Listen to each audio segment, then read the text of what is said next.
Welcome to the ISO Show, dispelling myths and sharing tips for success to improve your business with ISO standards.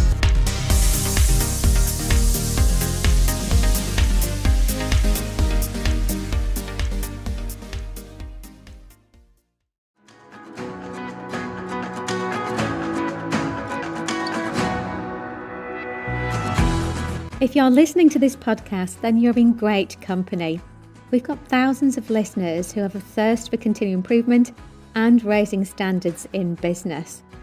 Whether your interest is in quality, sustainability, or risk standards, I'd love to welcome you as a member to our online platform for all things ISO, the ISology Hub. The ISology Hub is the leading place to get access to all of your online resources, from in-depth training courses through to our very popular coffee break training, to templates and action plans and many other resources to help raise standards. As a member, you get access to over 100 courses, taking you from learner to practitioner to leader. The ISology Hub has all the resources that you need, which will really help to make your life easier and to help improve compliance in those business critical areas. So if you'd like access to learning and compliance resources ranging from data privacy to environmental management, anti-bribery, business continuity, quality, health and safety, to name just but a few, the list is endless actually, then we'd love you to come and join us. Just head over to the isologyhub.com.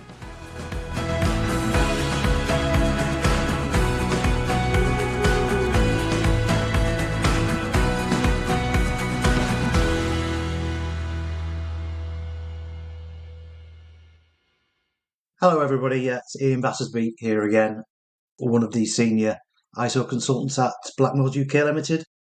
We've got another Q&A session today. We've got one of my colleagues, Ali Henshaw, joining us.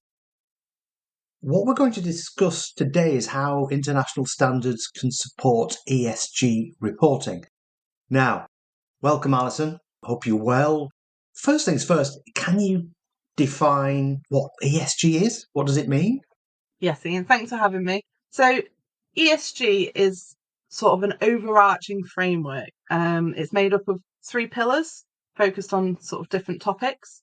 So the E stands for environment. So this can encompass different environmental aspects applicable to an organisation, from sort of energy management, water, waste, the impact to the environment of any products and services that an organisation may be making or supplying, as well as sort of carbon aspects, impacts on biodiversity, things like that.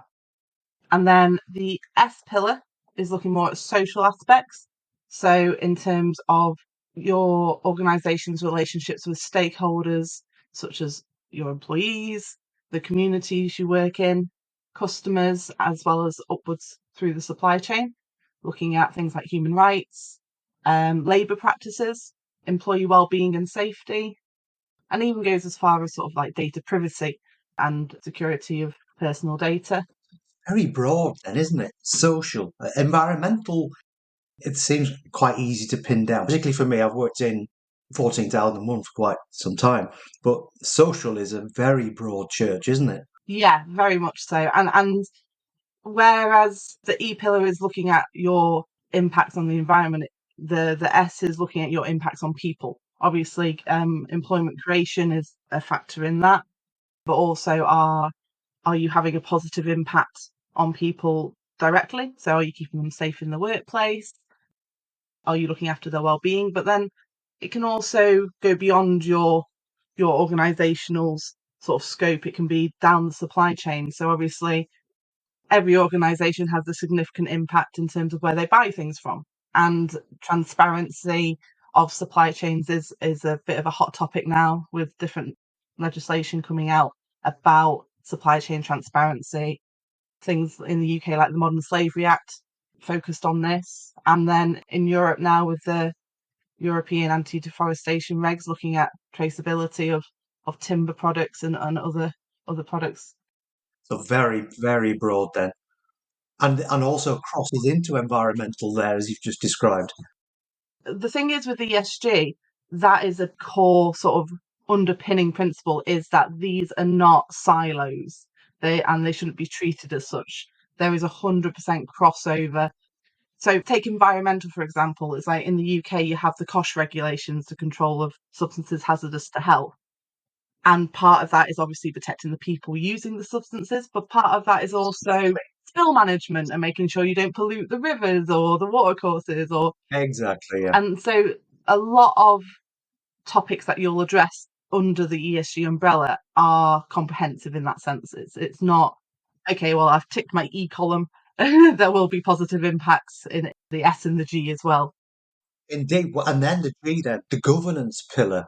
Can you tell us more about that then? Yeah, so the governance pillar is, again, about, this can look very different in different organisations, from like an SME, say, to a multinational company.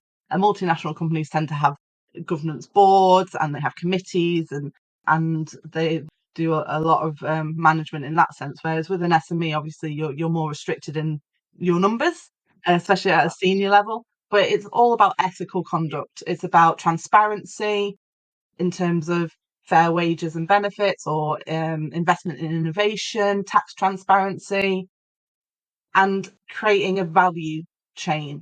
So it's not just a race to the bottom. It's trying to have sustainable businesses and sustainable supply chains where everyone is successful, not just for tomorrow, but or next year, but for 5-10 years to come. And Yes. innovation is again focused with those sort of considerations of people and planet as well. Mm-hmm. And again, it's very risk management and about compliance and legal. So as a sort of a bare minimum is making sure that they have a focus and an awareness of their compliance obligations. Right. We're talking today about how the standards support ESG reporting. What are the types of reporting that people are required to undertake? So in terms of ESG reporting, if you're a smaller organisation, there's no set requirements as it stands now, unless there's requirements put on you from your stakeholders, so from your customers or suppliers or your own strategy. In terms of larger organisations, there are different reporting frameworks that are becoming mandatory at certain sizes in different regions, depending where you are. But the thing is, the trend is that it's only going to increase. It's like with anything. They start with the larger companies and then it gets smaller, or it gets a broader set in terms of sector. So there's access to financial grants or financial sources that will depend on ESG reporting in some instances. And again, it's the trend of sort of the social expectations, Right. the focus on sustainability, the increase in sort of sustainable consumerism, and it's going to be just a general market trend. Okay. So you've mentioned financials, the dirty word of the bottom line. And you've mentioned that there's a difference between mandatory and voluntary. But do you think that this is a nice to have, or are we talking good, sound business here in adopting the strong ESG approach? ESG approach in general business, I think it is just a backbone for a sustainable business. So if you want your business to be handed down to the next generation, if it's a family business, or if you want it to be a legacy, or it's something that you want to develop and continue to grow, then that's where ESG can help in making a business sustainable in the long term and have this long view of business. And I imagine investors now are looking at this aspect of business for sustainability then, yes? Yes, exactly that. They want to invest in organisations that are sustainable in the long run and have focus on people and the planet, so that they know that even if the products change or a sector changes that they're working in, that they have strong innovation and strong focus on moving with the market and with trends. The products that we made 50 years ago compared to the products we make now, there's companies that die off and companies that move with the times, and that's where ESG can sort of support that. And that's the whole notion of management system standards, isn't it? That improvement and innovation and responding to the customer is what they're actually built for, isn't it? On the subject of standards then, so which standards then are we talking about which can support ESG?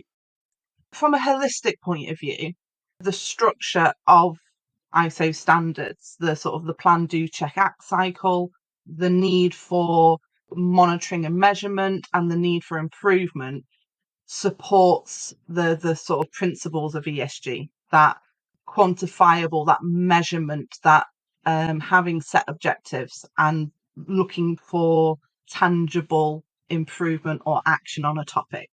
And that's sort of the move from what was sort of previously known as like corporate social responsibility to sort of ESG, was that stopped it being a bit woolly and made it more based on tangible improvements and results. And just sort of the high level structure of certifiable ISO management system standards do support that. Obviously, you mentioned 14,001. That is the environmental management system standard. So that does support well the environmental pillar of ESG, because it's all about identifying what's significant, which is similar to what you do in an ESG materiality assessment, but in a sort of a smaller window, obviously, because you'd be looking at just environment. But the fact that you have to determine significant aspects and impacts, you have to take a life cycle approach and look at your influence within the supply chain up and downstream from yourselves. That again supports ESG in the broader sense. And then the standard, the fact that you have to have objectives, that again, your environmental management system objectives can be your ESG environmental targets for your strategy. They can go hand in hand. And then in like clause 9 of 14,001, where you have monitoring and measuring, that can be your data that you're reporting on, something quantifiable that you can report back to. And again, compliance is a underpinning principle of ESG. You have to obviously be a compliant company with legal obligations. Indeed, and 14,001 allows for that, doesn't it? So identifying your compliance obligations. And also you mentioned earlier your impact on stakeholders, interested parties. So the management system standards begin with that context work, don't they? And identifying who you do actually impact upon. So it all lends itself to this sort of scenario, doesn't it?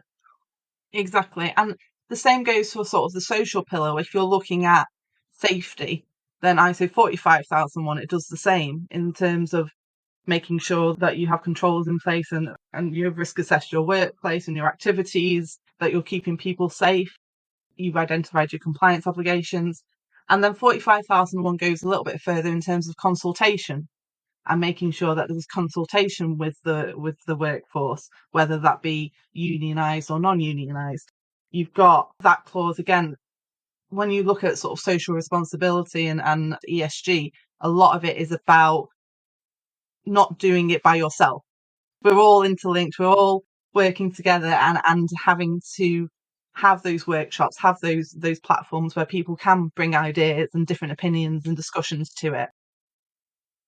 And so that part of ISO 45,001 for health and safety management supports ESG from that social sense.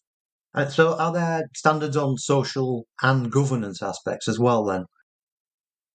So in terms of the whole umbrella of ESG, there isn't a certifiable standard. Right. But there are guidance documents. So there's still published by the International Standards Organization, but they're guidance. And so there's ISO 26000, which is the social responsibility guidance. And there's ISO 20400, which is the sustainable procurement guidance. So they're both looking at sort of core subjects in these sort of ESG fields. And the 26000 one sort of takes more of an internal view of what you're doing with your systems and setting up your organisation. And then the 2400 one is setting up your procurement department and how to sort of go down the supply chain with these ideas and engage with your supply chain on them. So though they're not certifiable, they're really good sources of information, because unlike the certifiable standards that are like, you shall do this, the organisation shall do that, and it's telling you what to do. This is the guidance documents work to give you like a background understanding of like the history of social responsibility, They talk about the underpinning principles of social responsibility. And as you say, it's a massive topic, it's huge. And they've tried to break it down into sort of core subject areas where you as an organisation could use that as sort of your starting point for like a materiality assessment to go, okay, well, what parts of these core subjects apply to me? Right. So you don't have a whole load of mandatory elements to it then. You pick and choose according to the type of organisation you are. Because it's such a big topic, we all want to do everything, and Yes. you have these things, and it is a feel good stand, and it's a feel good sort of topic, isn't it? You're helping the planet, you're helping people, you're trying to innovate and create new things for the business, and mitigate risks and maximize opportunities, and it's all really positive. And so you can sort of overcommit a little bit sometimes at the beginning, going, we're going to do everything, but Yes. it's real life. We have to run the business at the same time, don't we? So We can save the world. yeah. So it's a case of the guidance documents very much focus on integrating it into standard business practice. Is it like decision making or budgeting or training? And it's all about embedding it within existing processes as opposed to trying to bolt it on. Because if you bolt something on, it falls off. Yes. And you talk about the guidance documents being like that. That's the principle of the management system standards. That's the whole point of them being constructed as they are now, with context of the organisation at the beginning and aligning your management systems with your strategic direction. They're the words of the standards, aren't they? Because it did used to be bolt on. It did used to be a man in a room with a bunch of quality manuals who had no impact on the bottom line because it just looked nice, and a certification audit went, lovely manuals, tick. That's not the world anymore. It has to contribute to the organisation. And that's why I think that if you're, say, 14,000 and 45,001 certified and you're developing an ESG strategy, I would start with what your objectives are now, because you've obviously built those objectives for a reason based on your significant environmental aspects and impacts or risks that you've identified. And so there's going to be correlation there. So if I'm printing, then obviously timber and the impact of biodiversity of forest is going to be a significant consideration for me. Whereas if I'm providing a service like an accountancy firm, it might be slightly different. It's going to be more focused on maybe data protection. So it's very much based on what your organisation does. Or the energy usage of data centres. Yeah. Yes, we're all different. And that context work is the important aspect in that. And things like aspects and impacts registers within 14,001 contribute quite decisively, I imagine, to this whole agenda. Yeah, and the ISO 26000 guidance introduces these core subjects, which they break down into human rights, labour practices, the environment, community involvement and development, consumer issues, and fair operating practices. But within those 6 core subjects, they break down into sort of 5, like in between 4 and 7 individual issues. And some of the issues may not apply. If you're a UK only business, there's one topic which is access to essential services. If you're a UK only business and you're not providing an essential service, there's not going to be much you're going to do with that. Unless you're using a lot of water in a small rural area, then you have to make sure that you're treating that and returning it to the watercourse sufficiently with your effluent plant or something like that. But that's more designed because it's an international standard, so it's global. So obviously that's more designed for geographical areas where there's issues with resources, or there may be different access for workers in terms of health care and things like that. But in terms of most organisations, when it comes to sort of labour practices and the environment, all of them apply to everyone. Everyone's got to keep their workers safe, even if you're in a low risk environment or a high risk environment. There has to be activity there. So there are things that are more applicable to more organisations and some bits which you'd be like, well, the impact I can have on that as an organisation is quite low. So why put the same effort into that area versus something that my organisation can have a really big impact on? So I would always say prioritise and take 10 steps on one subject versus one step on 10 subjects. You know what I mean? And Yeah, get a result. Look at the nature and scale of things. Yeah. And so I think 26,000, the guidance, does help you take this massive, massive subject and make it a tangible sort of question and go, okay, on this core subject, on this one issue of that core subject, these are the things you could do. Is that something that is viable for your organisation? And these things aren't like 1 year, like, oh, I'm going to do my ESG strategy and it's all going to be done in a year, tick. It's going to be ongoing as long as your business is ongoing. It's Sustainability. yeah. So and it'll always develop. And so once you strengthen areas and you have these wins, they might become part of your management system. So you have an objective to create something or to improve something, but then maintaining that improvement just becomes part of your management system. Yeah. And then you set more ambitious target, or you choose to focus on another area. Yeah. Are there any moves afoot to develop more certifiable elements? We've talked about quite a lot being guidance and for good reason. But is there anything that you think will go down the certification route in the future? I mean, there are always expansions in standards, aren't there?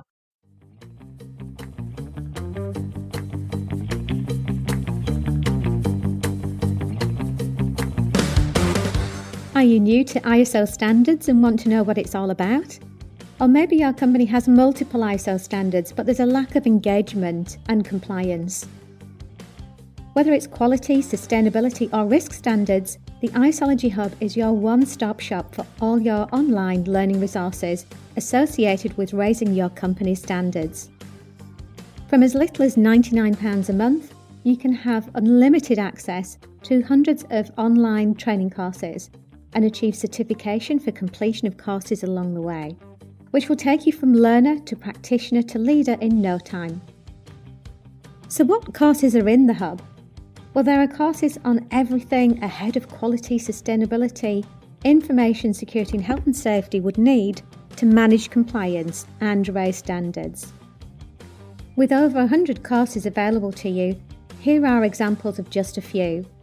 ISO 9001 Internal Auditor, how to transition to the new ISO 27001 standard, the role of ESG in quality management, and how to integrate management systems.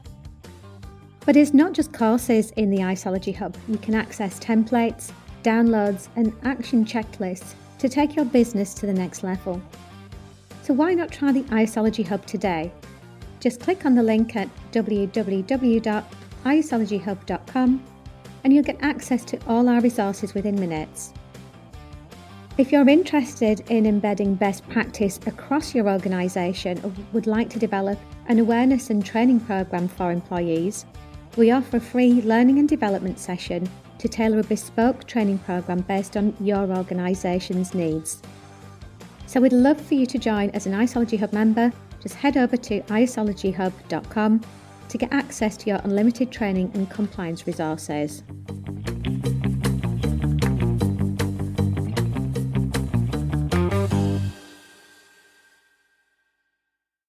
Well, there's currently a framework, an ESG framework being developed by the International Standards Organization, which is currently in draft form. I'm on the committee that is commenting on that. There's a lot of people commenting on it, which is really positive. Excellent. But that's a framework document, again, not a certifiable standard at this point. But the draft of the ESG sort of framework is looking at those links between certifiable standards and the tangible of how, because they're perfect in the sense that they're verified. Well, they're certified. So the fact that a certification body has come in and checked you, it's not you going, I am doing amazing ESG work, tick. Mm-hmm. It's Yeah. a third party with the credentials are coming in and they're certifying that you are working to that standard. And so I think having a certifiable ESG standard possibly wouldn't be the best option in the future because it's so broad. And so the feasibility of someone being able to come in and verify that like they do a management system, the quality of that verification could be in question. And there's a lot of voluntary frameworks that are trying to do that.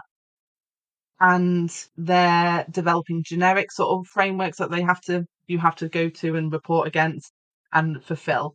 And even those are then becoming like doing sector specific modules of their frameworks because of when they've done that and they've realised, oh, there's a specific risk in this sector or there's a specific area in the sector. And so it's vast.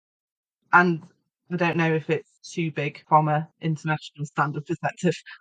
That level of control then prevent what we're seeing in terms of greenwashing, in terms of people voluntarily saying, I do all these nice things, which are not verifiable, or even though they might be verifiable, don't have any real impact socially, environmentally. Yeah, in terms of social value and the measurement and verification of social value, that is a difficult topic because it isn't as easy as environment and safety. Because obviously you have like in the UK, you have like HSE and DEFRA where there's reporting and it's a very black and white with some of this. Like if there's been a pollution incident, if there's been RIDDOR reportable accident, it's quite tangible and quantifiable. Whereas social value is a difficult area to measure. A lot of people do tend to focus on education because that's quite an easy area in terms of social value where they can do a tangible, like, do you support apprenticeship?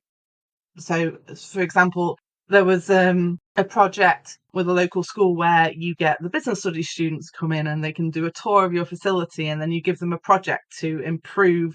So say it's in like a manufacturing facility, you get the business studies students come in, you give them a tour of the business and then you go, okay, can you improve the process flow here?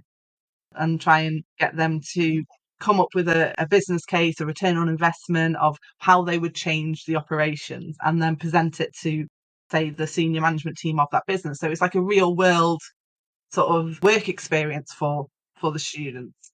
And that's where business can support education in terms of the next generation of employees and directors and managers and entrepreneurs, exactly. So people tend to sort of hang their hat on training people in terms of social impact.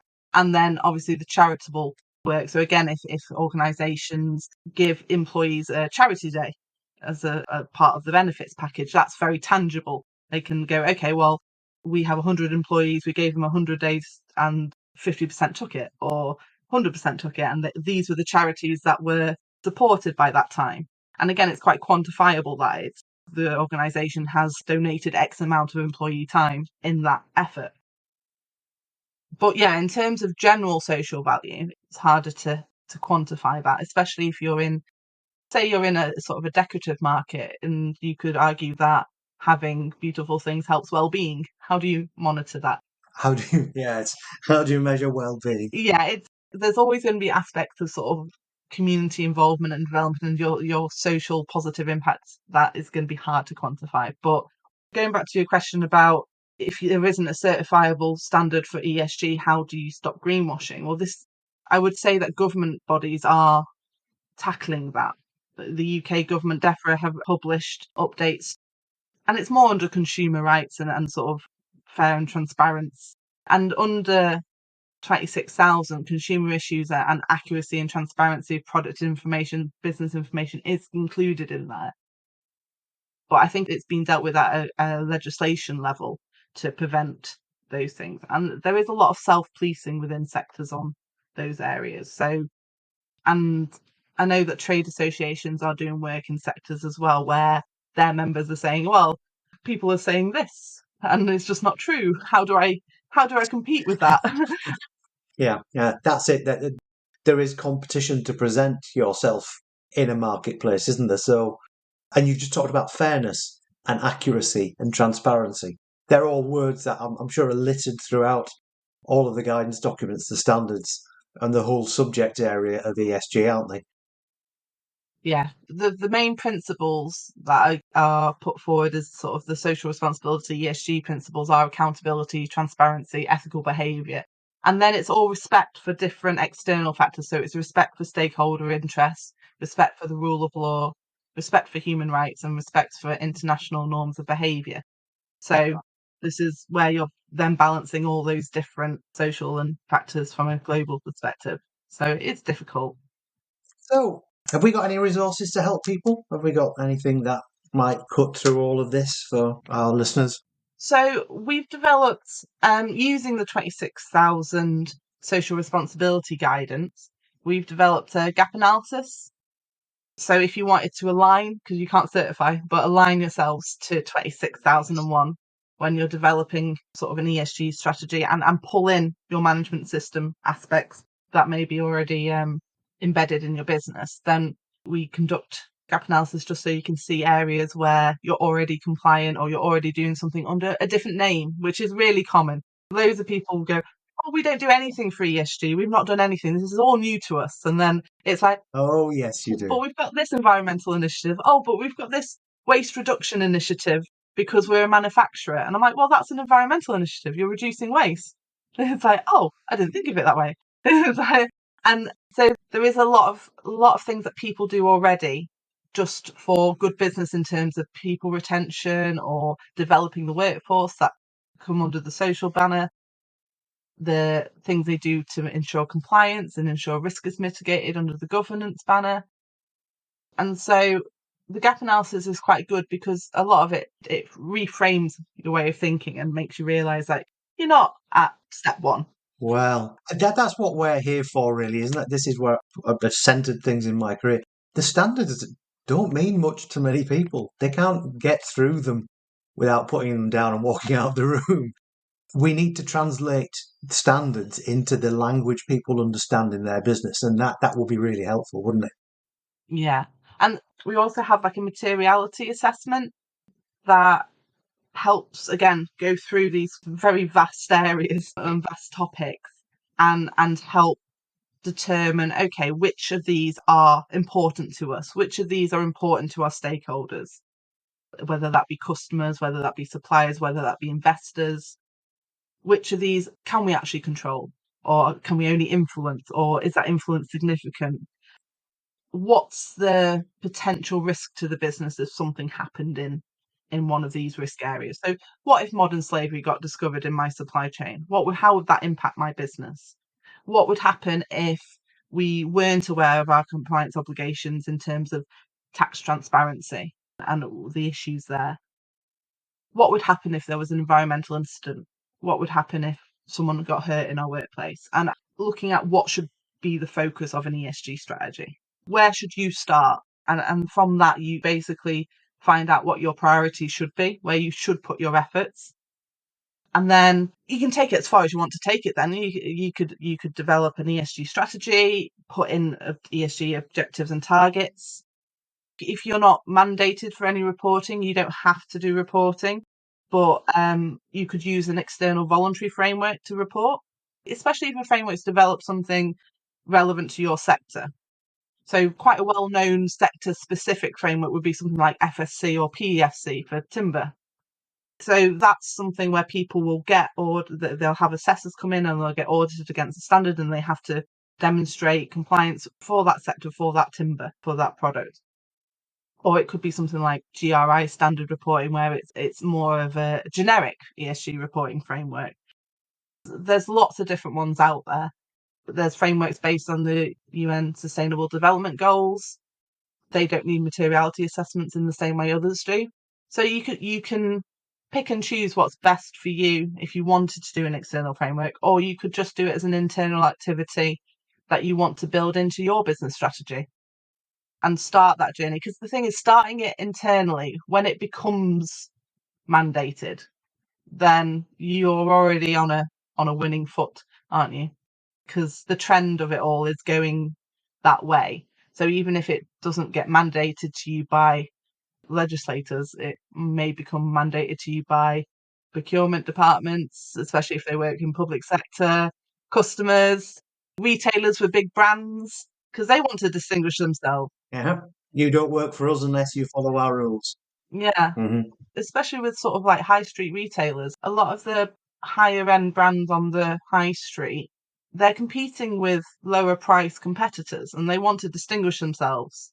And this is an area where they can distinguish themselves. So customer pressure is being seen now where there isn't necessarily a legislative requirement yet.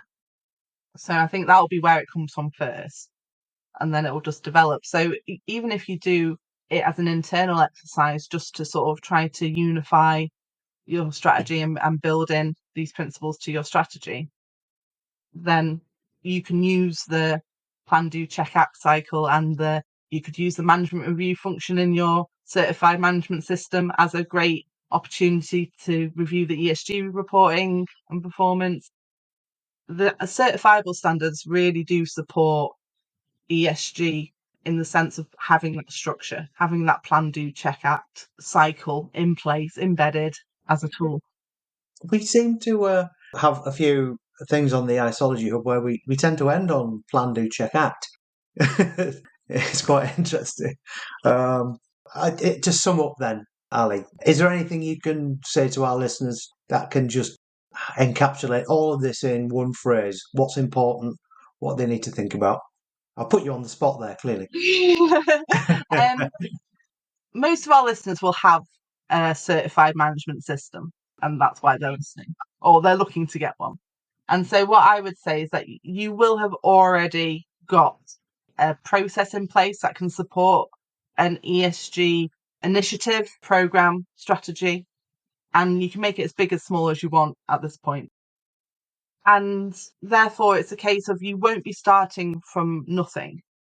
And my takeaway would be, it would be better to start looking at your environmental, social, and governance impacts now and starting the journey in terms of embedding ESG into your management systems, into your strategies now, before they become mandated by stakeholders, by legislators, as an internal exercise.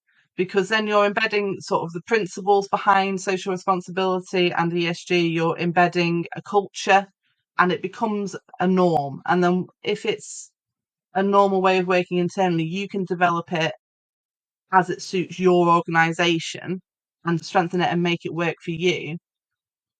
And then when the legislation comes in or a customer requirement comes in, if a customer requirement comes in, you're ready to answer. You've got it there. They're going to have that impression of you that, oh, you're already on this. Oh, you've already got this structure. And therefore, they'll be less likely to mandate their structure onto you. In terms of customers want to know what you've got, and then if you don't have anything, they tend to put on their own requirements. Exactly, yeah. So I think that's really valuable advice, actually. This area is only going to expand.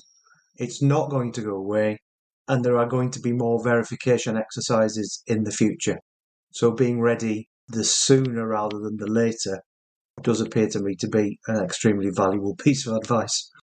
Also, with ESG, there is a focus on people, and you can't have a successful business without good people. So in terms of demographic, there is the next generation of employees and the next generation of consumers. They're going to care more about this, and they're going to make their decisions not just on salary, not just on maybe what I made my decisions on when I started my career. They're going to go, okay, do they give work-life balance? Are they doing something positive? Are they conscientious? Are they sustainable? Is their supply chain ethical? That all of those things are important to the next generation. And I know from my own children, all of them, that they are factors in how they decide to live their lives. Yeah.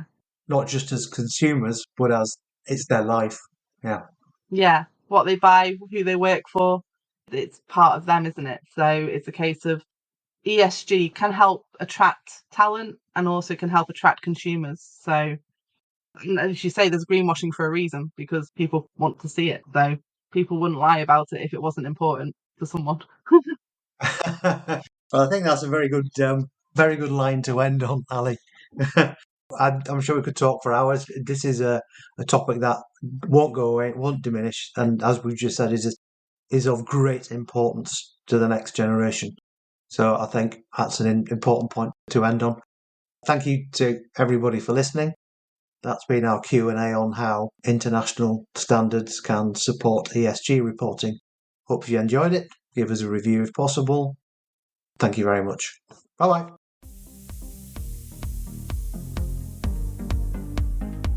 Looking to use ISO standards to drive better business practice?